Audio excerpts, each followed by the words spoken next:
Hey everybody, welcome back to Tim Travels. It's Terry, your host. I'm obviously not in my truck right now. I'm actually in my living room. There's a fly distracting me. I shot some video about a month ago out in Southern California, and I want to kind of set this up, but it kind of shows the frustration, and also, like, I've been an advocate of Prime getting a its own terminal in Southern California. And in fact, that fly is making me mad. In fact, I advocated for them bidding on Yellow's terminal in Fontana. I don't think that's going to happen, but and kind of the setup to this is that, you know, when you get to Southern California, if you don't have anywhere to go right away, like to get a load out of there, you're probably not going to want to have a trailer on your back. And if you do, parking is going to be very tough and very limiting. But so what I typically do is, if I don't have a load right away, I drop my trailer at the drop yard in Fontana. But then you have to go back and find a trailer. So this is kind of my little adventure finding a trailer, and the stuff kind of explains itself. But basically, when you go there, you can't just take any empty trailer, because they have a list of trailers that are available, and you can only take from those. But you'll see in these clips how it really doesn't. That's not the end of the story when it comes to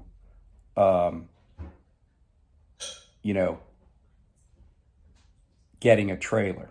So take a look. So just to give you an idea, my truck is back, like, out in that open area down there. But this is the kind of shit that is at this drop yard, right? Like, look at this. I'm supposed to back in here. By the way, these trailers, I got a list here. These are the only one. That's a load bar.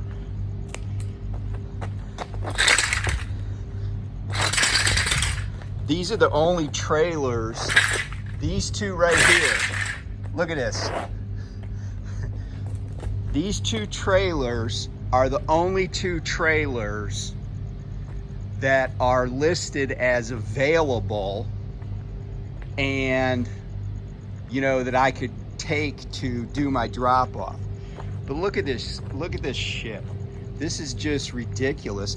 And Prime is paying every single day that these trailers are here. Every single day, Prime is paying for these trailers to be here. So this trailer here is 210657. That's on my list. And then this one is 210143.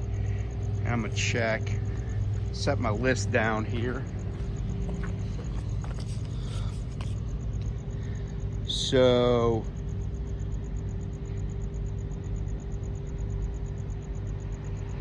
yeah, so 210657. So actually, I didn't even see this one. 210143. But now I'm supposed to get this trailer out of here without causing any damage.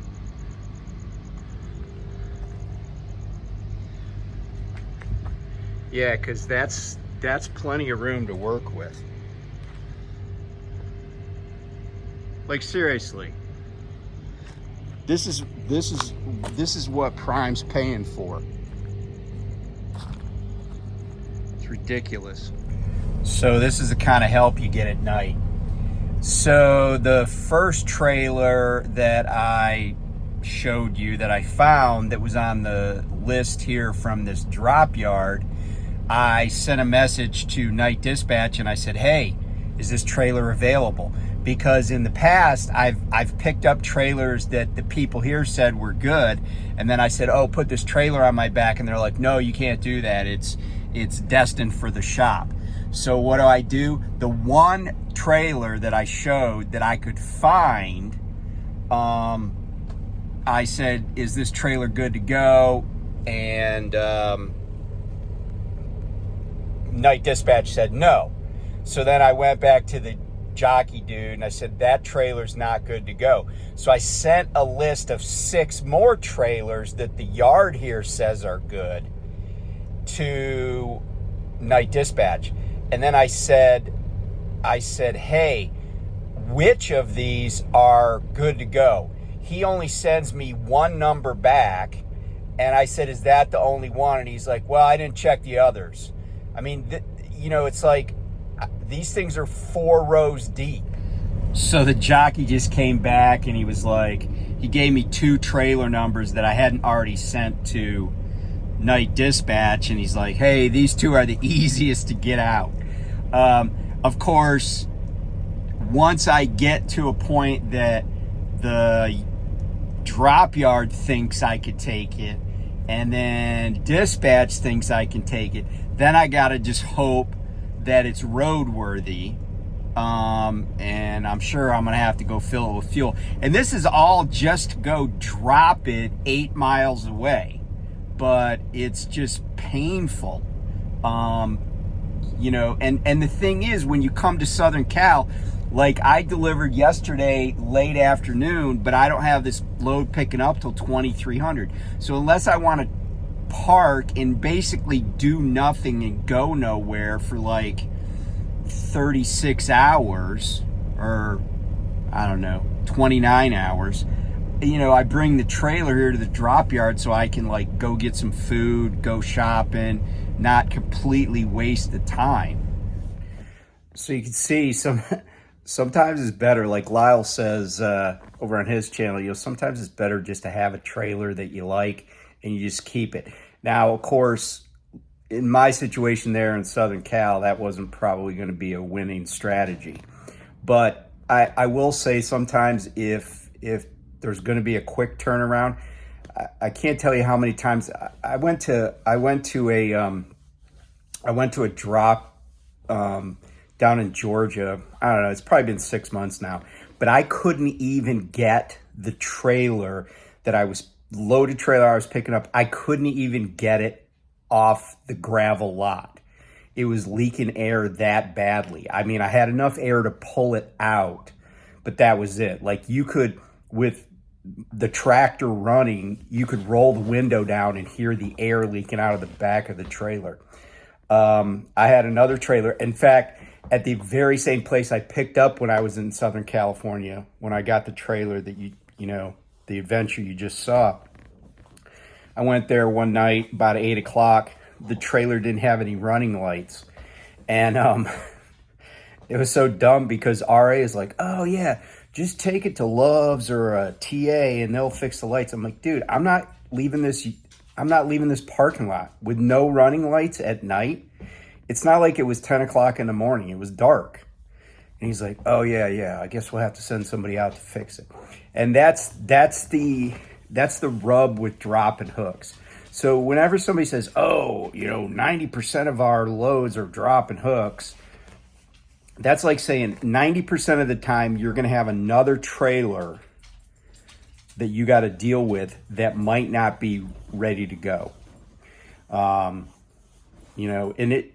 believe it or not, I think drop and hooks are a way for them to just circulate their trailers and keep customers happy, but it's not actually the most driver friendly situation a lot of times. We had a trailer, it's been a while now, but we had a trailer in Liberal, Kansas that we couldn't get the landing gear up, or we could only get it up like, 3-4 inches. So we putted out of there and, basically took the side street to avoid crossing the railroad tracks. And we were able to get it over to Love's. But in that particular instance, I think I did a video about it, but in that particular instance, the guy came out and he ended up cutting off one of the landing gear. But that trailer got in that place somehow. So it's the drop and hook is, it's a crapshoot. And if you're out here on the road, you're going to find out what it's like.